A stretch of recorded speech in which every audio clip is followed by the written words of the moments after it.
নমস্কার, ব্রেকিং বাংলায় আপনাদের স্বাগত। আমি জয়ন্ত মজুমদার। এসআইআর এর যে প্রথম ধাপ শেষ হয়েছে তাতে 58 লক্ষ লোকের নাম বাদ গেছে, মৃত, স্থানান্তরিত, নিখোঁজ এইসব মিলিয়ে ডুপ্লিকেট ভোটার। তো এতে তো নির্বাচন কমিশনের হবে না, কারণ যারা নির্বাচন কমিশনের দিল্লির প্রভুরা বসে আছেন, জ্ঞানেশ কুমার এবং আরো দুজন, তাদের তো এতে পেট ভরবে না। কারণ শুভেন্দু অধিকারী বলে দিয়েছিলেন 1,25,00,000 রোহিঙ্গা মুসলমান এদের নাম বাদ যাবে, সেখানে 58 লক্ষে থেমে গেলে হয়? এটাকে অন্তত তো কোটিতে তো নিয়ে যেতে হবে। তো এরপর কি ইলেকশন কমিশন সেই জন্য এইসব নানান তালিকা টালিকা শুরু করেছেন? সন্দেহ হয়, সন্দেহ হওয়াই স্বাভাবিক। আর সব মানুষই বলতে পারে যে বিহারে তো হয়েছে, এত তো ছাকনি ফাকনি এত কিছু তো হয়নি, যা হয়েছে 65 লোকের নাম বাদ গেছে, 16-17 লক্ষ 18 লক্ষ নাম আবার তুলেছে, 47 লাখের মতো নাম বাদ গেছে, মিটে গেছে। কিন্তু এইসব মাইক্রো অবজারভার অমুক তমুক এত কিছু, 1,62 লক্ষ লোককে শুনানিতে ডাকা হবে, তো এইসব হচ্ছে যেসব ভিতরে সব কাজ কারবার চলছে, তারই বোধহয় হচ্ছে এইসব যেসব অনেকে ষড়যন্ত্র বলছে তৃণমূলের লোকরা, যে যেভাবেই হোক আরো 50 লাখের নাম কাটতে হবে, তাই এইসব কৌশল চলছে। তো সেটা বোধহয় শান্তনু ঠাকুর, মানে বনগাঁর সাংসদ বিজেপি তথা কেন্দ্রীয় প্রতিমন্ত্রী, তিনি বোধহয় সেই চক্রান্তটা ফাঁস করে দিয়েছেন। কারণ সোমবার দিন তিনি বলেই ফেলেছেন যে যদি 50 লক্ষ রোহিঙ্গা মুসলমানের নাম বাদ চলে যায় এবং সেখানে যদি 1 লক্ষ মতুয়ার আমাদের সমাজের লোকের নাম বাদ যায়, তাহলে অসুবিধা কি? কি বলে, অনেক 50 লক্ষ তো হচ্ছে লোকের নাম তো বাদ গেল বাংলাদেশি রোহিঙ্গাদের, তার মধ্যে যদি 1 লক্ষ আমাদের চলে যায়, তো এইটুকু স্যাক্রিফাইস করতেই হবে।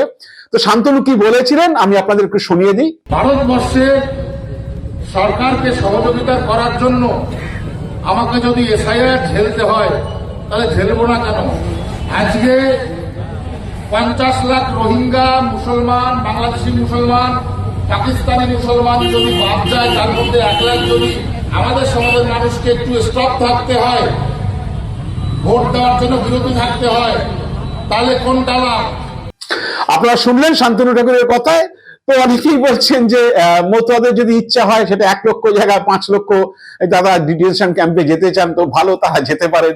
গিয়ে বিনা পয়সায় খাওয়া দাওয়া থাকা, কংক্রিটের ছাদের নিচে থাকা, তাকে রান্না বান্নাও করতে হবে না, ব্রেকফাস্ট পাবেন, লাঞ্চ পাবে, ডিনার পাবে, সবই হবে, চিকিৎসা তো ব্যবস্থা থাকবে। তো এইসব নিয়ে আবার নতুন বিতর্ক শুরু হয়েছে। আসলে সেটা হচ্ছে যে যেভাবেই হোক 1 কোটিতে নিয়ে যেতে হবে, বাজেট তালিকাটা 1 কোটিতে নিয়ে যেতে হবে। তাই 32 লাখের মতো যারা আনম্যাপড, মানে একেবারে নো ম্যাপিং এর, ইলেকশন কমিশনের হিসেবে হচ্ছে নো ম্যাপিং এর খাতায় পড়েছেন, তো 30-32 লক্ষ, তাদের তো কিছুই নেই, 2002 এর নিজের নাম নেই, আত্মীয় স্বজন কারোর নাম নেই, ব্ল্যাঙ্ক ফর্ম। তো সেটা চিহ্নিত হয়েছে, তারা তো শুনানিতে ডাক পাবেন। তো যেটা জানা যাচ্ছে যে তারা শুনানিতে যাওয়ার আগে তাদের একটা সুযোগ দেওয়া হয়েছে, সেটা হলো যে তারা বিএলওদের কাছে সেই লিস্টিংটা এসে গেছে, ইলেকশন কমিশন পাঠিয়ে দিয়েছে, এবং সোমবারের মধ্যে বিএলওদের বলেছে যে ওইসব ভোটারদের নক করে তাদের কাছ থেকে তারা কি ডকুমেন্ট শুনানিতে গেলে প্লেস করতে চান সেটা তারা তাদের কাছে দিন, এবং তারা সেটা খতিয়ে দেখে ছবি তুলে পাঠাবে। সেটা যদি গ্রাহ্য হয় তাহলে তাকে আর শুনানিতে যেতে হবে না, কিন্তু সেটা যদি ডাউটফুল হয় তাহলে তাকে শুনানিতে গিয়ে হচ্ছে বোঝাতে হবে বা প্রমাণ করতে হবে, এই হচ্ছে তার সার্টিফিকেট। এবং পাসপোর্ট হলে সেগুলো যে ফরেন অ্যাফেয়ার্স যেটা রয়েছেন আমাদের বিদেশ দপ্তর, সেখানে পাসপোর্ট নাম্বার পাঠিয়ে যাচাই করে নেওয়া হবে যে এগুলো সেই নামের কিনা, ওদের সব আপ টু ডেট থাকে, ডেটা থাকে। তো এইসব হয়েছে সোমবারের মধ্যে। 20 লক্ষ, 32 লক্ষের মধ্যে 20 লক্ষ হচ্ছে তাদের নথি বিএলওদের কাছে জমা পড়েছে। বিএলওরা সেগুলো ভেরিফাই করে তারা পাঠাবেন যে এই নথি আমার এখানে 56 জন আছে যারা 2002 তাদের কোনো লিঙ্ক নেই, তাদের এই নথি তারা জমা পড়েছে। এবার ইয়ারও যদি মনে করেন যে এই নথি ঠিক আছে, বা এখন মাইক্রো অবজারভাররা আসবেন, তারা অবশ্য কোনো ট্রেনিং ফেনিং নিয়ে মাঠে নামেননি, তাদেরকে নাকি 26-27 তারিখে নামানো হবে। যাই না 26-27 তারিখে তাদের ইলেকশন কমিশন নামাতে পারবেন কিনা, কারণ তাদের কোনো নোটিশ আগে দেওয়া হয়নি। অনেকে ইয়ার এন্ডিং এ হচ্ছে ছুটি নিয়ে থাকেন, অন্যান্য জায়গায় যান, বেড়াতে টেড়াতে যান, তাদেরকে আলটিমেটলি জানুয়ারি কবে নামাতে পারবেন, এবং তারপরে সেই জানুয়ারি 16 তারিখের মধ্যে সেই হিয়ারিং শেষ হবে কিনা, সেই নিয়ে বিস্তর প্রশ্ন আছে। ইলেকশন কমিশন যেভাবে করছে, আসলে এগুলো তো কিছু ছিল না প্ল্যানের মধ্যে, যে আমি মাইক্রো অবজারভার নামাবো, 3,500 কেন্দ্রীয় সরকারের লোক নিয়ে আসবো নজরদারির জন্য। আসলে সবটাই অবিশ্বাস। ইলেকশন কমিশনের সিইও তাকে দিল্লি থেকে যেমন নির্দেশ দিচ্ছে, সব ডিএম কে তারা অবিশ্বাস করছেন, সব এসডিও কে অবিশ্বাস করছেন, রাজ্য সরকারে সব বিডিওদের অবিশ্বাস করছেন, সবাই অবিশ্বাস করছেন। কারণ হচ্ছে ইলেকশন কমিশন সবাইকে অবিশ্বাস করার কারণ হচ্ছে এরা সবাই তৃণমূলের হয়ে কাজ করবে, এই হচ্ছে বিষয়। সব আমলা কিন্তু, যিনি সিও তিনিও আইএস, যিনি ডিএম তিনিও আইএস, যিনি এসডিও তিনিও আইএস, সবাইকে অবিশ্বাস। মানে বাংলা রাজ্য সরকারের যত পদাধিকারীরা আছে উচ্চপদস্থ সবাইকে অবিশ্বাস, কারণ এরা সব হচ্ছে তালগোল পাকিয়ে দেবে। কেন্দ্রীয় সরকারের লোক 3,500 নেওয়া হয়েছে। এবার তারা তো জানতেন না, ব্যাংকের লোক, রেলের লোক। এবার তারা অনেকেই জানি না 26 তারিখে বা 27 তারিখে হিয়ারিং শুরু হবে কিনা, অনেকেই বছরের শেষ দিকে 24-25 তারিখ থেকে 31 তারিখ পর্যন্ত ছুটি টুটি নেন। তো যাই হোক, এখন ওই ছাকনি ফেলতে গিয়ে অবিশ্বাস, সেই অবিশ্বাসের জন্য অন্য কেন্দ্রীয় সরকারের কর্মচারী এনে এগুলো করব। তো যাই হোক, এখন প্রসেস চলছে। তো যাদের হচ্ছে 2002 এর সঙ্গে লিঙ্ক নেই তাদের নথি জমা নেওয়া শুরু হয়ে গেছে। এখানে কিন্তু এই 32 লাখের মধ্যে বেশিরভাগই বলছেন যে মতুয়া সম্প্রদায়, নবশূদ্র সম্প্রদায়, রাজবংশী সম্প্রদায়, এই ভোটারের সংখ্যাটাই বেশি, যারা ম্যাপিং এ যারা আসেনি। কারণ হচ্ছে আমাদের যেটা শুভেন্দুদের যেটা লক্ষ্য, যেটা যে বাংলাদেশি অনুপ্রবেশকারী রোহিঙ্গাদের চিহ্নিত করা, সেই আমাদের, এবং তারা মূলত হচ্ছে মুসলিম লোক, বাংলাদেশ থেকে এসছেন, এখানে ভোটার তালিকায় নাম তুলেছেন, তিনি মুসলিম মহল্লাতেই থাকবেন। আমাদের মুর্শিদাবাদ, মালদা এবং উত্তর দিনাজপুর, এই 3টে জেলা হচ্ছে মুসলিম অধিবাসী সংখ্যা বেশি, মুসলিম জনসংখ্যা বেশি। তা এসআইআর এ বাদের যে পার্সেন্টেজ, তাতে সবচেয়ে বেশি বাদ গেছে উত্তর দিনাজপুরে, সেটা হচ্ছে 3%, মুর্শিদাবাদে 2% এবং মালদাতে আছে 1.8%। এই হচ্ছে বাদের তালিকা। তো যার ফলে বোঝাই যাচ্ছে যে 32 লাখ যেটা নো ম্যাপিং। আর বনগাঁতে কত, মানে বনগাঁ সাব ডিভিশনে সব হচ্ছে, কোনো জায়গা বনগাঁ উত্তর দক্ষিণ সেখানে তো 16%, গাইঘাটা 15%, রানাঘাটে 14%, এরকম মতুয়া দূষিত জায়গাতে 15-16 এরকম পার্সেন্টেজ হচ্ছে নাম্বার গেছে। তো বোঝাই যাচ্ছে যে এই 32 লাখের মধ্যে মতুয়ার সংখ্যাটা বেশি হতে পারে, মতুয়া সম্প্রদায়, নবশূদ্র সম্প্রদায়ের সংখ্যা বেশি হতে পারে, বাংলাদেশ থেকে আগত অন্য কোনো সম্প্রদায়, হিন্দু হতে পারে, যে কোনো রকম।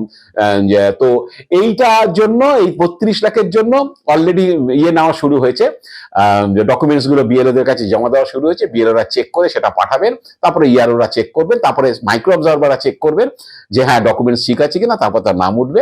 যাই হোক, এখন সেখানে কি হবে যাই না। কিন্তু যেটা হচ্ছে সবচেয়ে বিপদের কারণ, যেটা 50 লাখে বাদের কারণ বলছি, সেটা হচ্ছে যে 1,30,00,000 যাদের খসড়া তালিকায় নাম আছে, যারা হচ্ছে 2002 এর সঙ্গে লিঙ্ক আছে, তাদের বেশিরভাগ হচ্ছে শুনানিতে ডাক পেতে পারেন কি না। নির্বাচন কমিশন তাদের ঘাড়ে হচ্ছে দায়টা চাপিয়ে দিয়েছে, কারণ 2002 সালের লিস্ট ধরে হচ্ছে।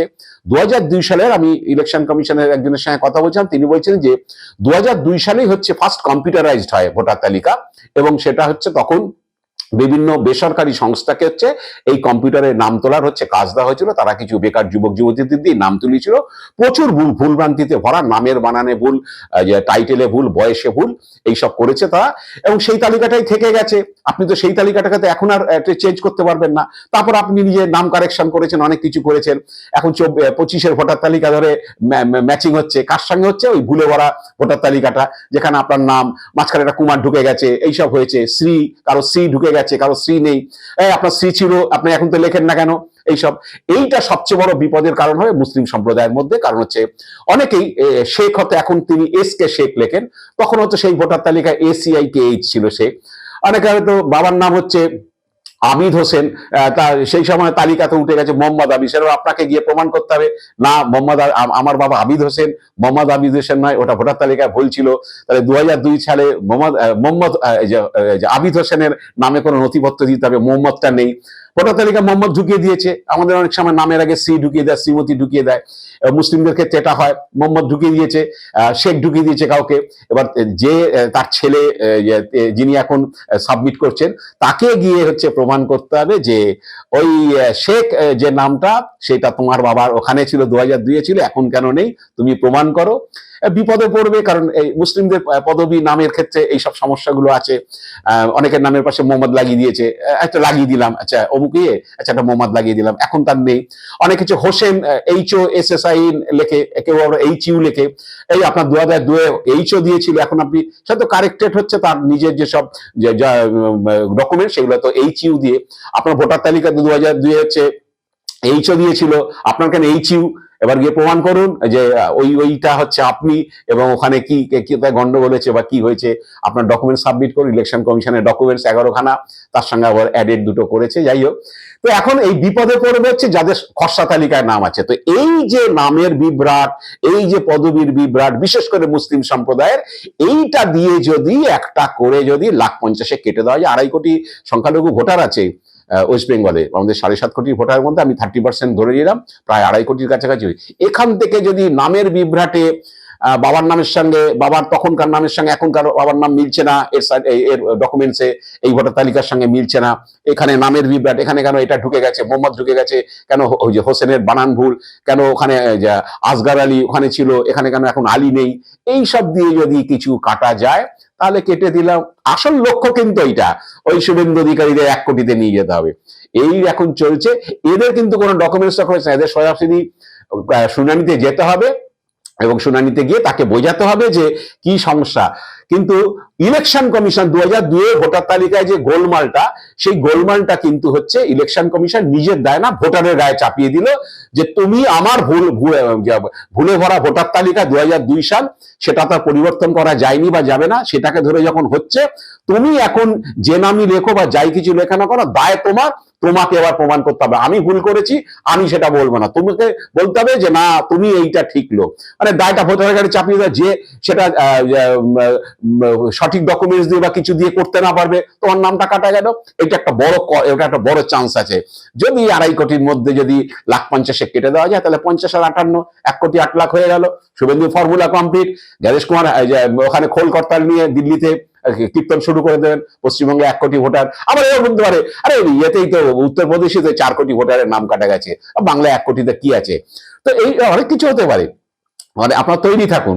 এখন হচ্ছে এই হ্যারাসমেন্ট আর হচ্ছে ইলেকশন কমিশনের যে অপদার্থতা, ইলেকশন কমিশনের যে ভুলে ভরা তালিকা, সেই দায়টা এখন হচ্ছে ভোটারদের ঘাড়ে চাপিয়ে দিয়েছে। সব অ্যাপটা আনছে, সফটওয়্যার আনছে, আরে নামের সঙ্গে গন্ডগোল, এইটা হচ্ছে এখন আপনাকে দায় নিতে হবে। আর শান্তনু ঠাকুর আসল কথাটা বলে দিয়েছেন যে 50 লাখ রোহিঙ্গা মুসলমান অনুপ্রবেশকারী যদি বাদ যায়, তার মধ্যে যদি 1 লাখ আমাদের সমাজের লোকের বাদ যায়, তাহলে ক্ষতি কি আছে? হ্যাঁ, পরে তো আমরা তো নামটাম তুলে দেবো সিএটিএ করে। আসল কথাটা আসলে বোধহয় এই যে চক্রান্ত গুলো চলছে, সেগুলো বোধহয় বিজেপির মধ্যে তো আলোচনা হচ্ছে, সেগুলো বোধহয় ফাঁস করে দিয়েছে। জানি না শেষ পর্যন্ত কোথায় গিয়ে দাঁড়াবে। এখনো হচ্ছে ভোটার তালিকা, যে চূড়ান্ত তালিকা কবে বেরোবে জানি না।